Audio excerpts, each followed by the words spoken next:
Hello friends, at first most welcome to all of you on my YouTube channel. Dear friends, जैसा कि आप जानते हैं कि हम बिलासपुर की एंशियंट हिस्ट्री को स्टडी कर रहे थे, जिसका हमने फर्स्ट पार्ट कर लिया था। तो आज कर रहे हैं हम इसका सेकंड पार्ट। तो लेट अस स्टार्ट। तो हमने जो टॉपिक छोड़ा था वो छोड़ा था कि किस प्रकार 6 मार्च 1815 को हमारी बिलासपुर रियासत बिलासपुर रियासत जो थी वो ब्रिटिश सरकार के अंडर आ जाती है। और जिसमें 6 मार्च 1815 को बिलासपुर रियासत ब्रिटिश सरकार के अंडर आ जाती है, तो उस समय बिलासपुर की गद्दी पर राजा महानचंद जो थे वो सत्ता में बैठे थे। ठीक है, जो राजगद्दी पे थे वो राजा महानचंद के हवाले थी। और होता यह है कि ब्रिटिश सरकार सनद के रूप में यानी कि उपहार स्वरूप उस बिलासपुर रियासत को दोबारा से किसको, महानचंद को ही सौंप देती है। और महानचंद हमारी डिस्ट्रिक्ट बिलासपुर में ऐसे शासक हुए हैं जिन्होंने बहुत काफ़ी लंबे समय तक, अगर आप फ्रेंड्स बिलासपुर के इतिहास को खंगालोगे तो आप पाओगे कि जो राजा महानचंद जी थे उन्होंने 1878 से लेकर 1824 तक शासन किया था।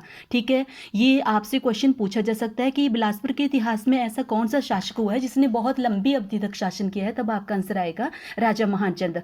और आपको साथ में ये जानकर आश्चर्य होगा कि बिलासपुर के इतिहास में कुछ ऐसे शासक हुए हैं जिनमें से थे राजा खड़गचंद। और बिलासपुर के इतिहास को अगर पढ़ा जाए तो उसमें आप पाओगे कि बिलासपुर के इतिहास का काला युग के नाम से इस राजा खड़गचंद को के शासनकाल को जाना गया है। और राजा खड़गचंद का जो शासनकाल था वो रहा है आपका 1824 से लेकर 1839 तक।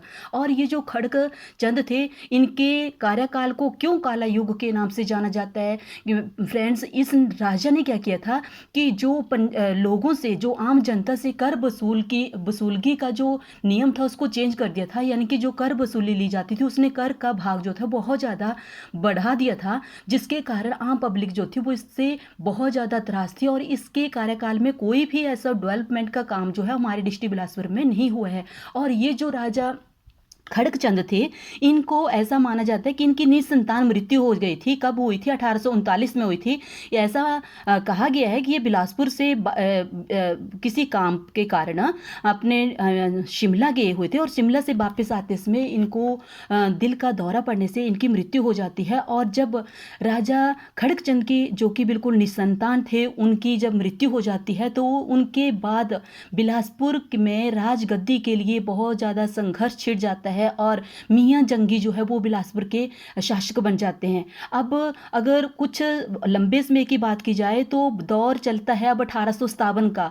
तो सन 1857 का केस में, जिस आपने देखा होगा कि सन 1857 में जो स्वतंत्रता संग्राम छिड़ा था मेठ में, तो उसमें अगर आपसे पूछा जाता है कि सन 1857 के विद्रोह के समय बिलासपुर की गद्दी पर कौन सा राजा जो था वो शासन में था, तो वो था राजा हीराचंद। राजा हीराचंद के कार्यकाल को बिलासपुर के इतिहास में स्वर्णिम युग के नाम से जाना गया है।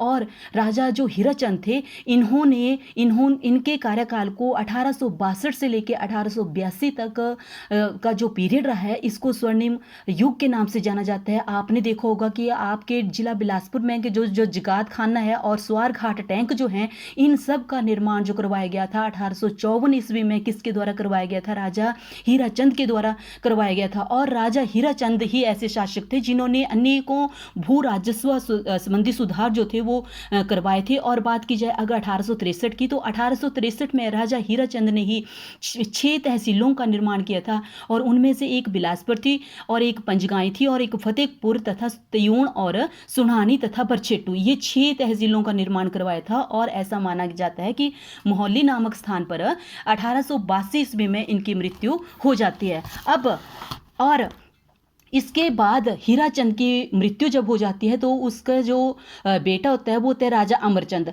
राजा अमरचंद जो है वो अपने पिता हीराचंद की अपेक्षा पूरी तरह से विपरीत होता है, यानी कि इसके अपोजिट होता है थोड़ा।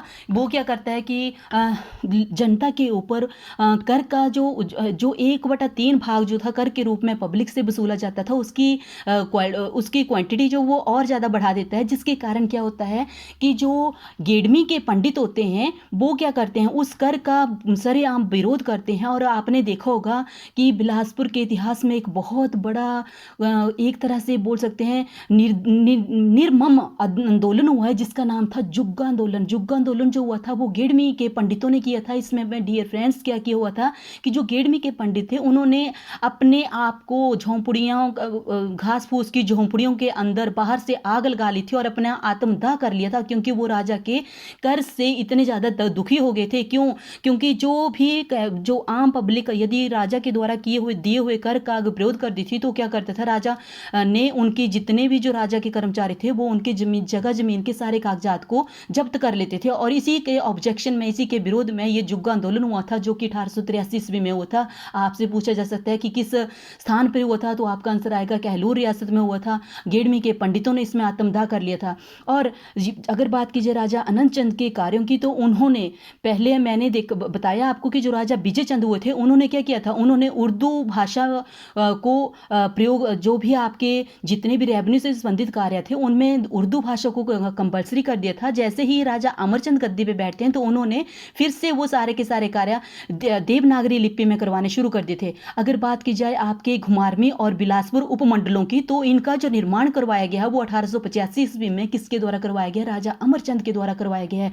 और फ्रेंड्स, यही राजा अमरचंद थे जिन्होंने कि आपके फर्स्ट जो आपका प्रथम विश्व युद्ध हुआ था, जो कि 1914 से लेकर 1918 तक चला था, वहां पर प्रथम विश्व युद्ध के दौरान ब्रिटिश सरकार की सहायता की थी। ठीक है। और संगवाना टैंक तथा बिलासपुर का रंग महल जो है वो राजा विजय चंद के द्वारा बनाया गया। ठीक है। राजा विजय चंद ही एक ऐसे शासक थे जिन्होंने क्या किया था, प्रथम विश्व युद्ध में किसकी सहायता की थी, ब्रिटिश सरकार की सहायता की थी। और जितने भी कामकाज थे, अब जैसे मैंने आपको बताया कि जो राजा अमरचंद थे उन्होंने क्या किया, उन्होंने उर्दू के काम, जो भी काम जो थे वो उर्दू लिपि में किए जाते थे उनको देवनागरी लिपि में करना शुरू कर दिया। और जो जितने भी अब इसमें देवनागरी लिपि में जो भी काम किए जाते थे, अब राजा विजय चंद ने उन सभी राजकीय कार्यों में उर्दू भाषा का प्रयोग करना कंपलसरी कर दिया। और इन्होंने अपनी 2 राजधानियां बनाई। ग्रीष्मकाल राजधानी जो थी वो बहादुरपुर रंग महल बिलासपुर के में स्थापित की, और जो उनकी सर्दकालीन राजधानी थी वो स्थापित की वाराणसी में। और वाराणसी में प्रस्थान कर दिया था इन्होंने सन 1908 ईस्वी में।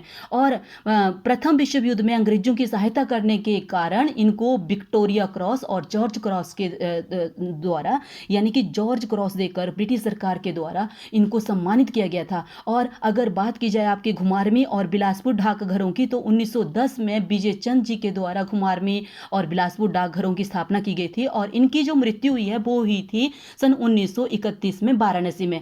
अब उसके बाद अगर 1931 के बाद की बात की जाए तो 1933 में बनते हैं हमारे बिलासपुर के अंतिम राजा, जिनका नाम था राजा अनंत चंद। और राजा अनंत चंद का जो कार्यकाल रहा है वो रहा है सन 1933 से लेकर के 1948 तक।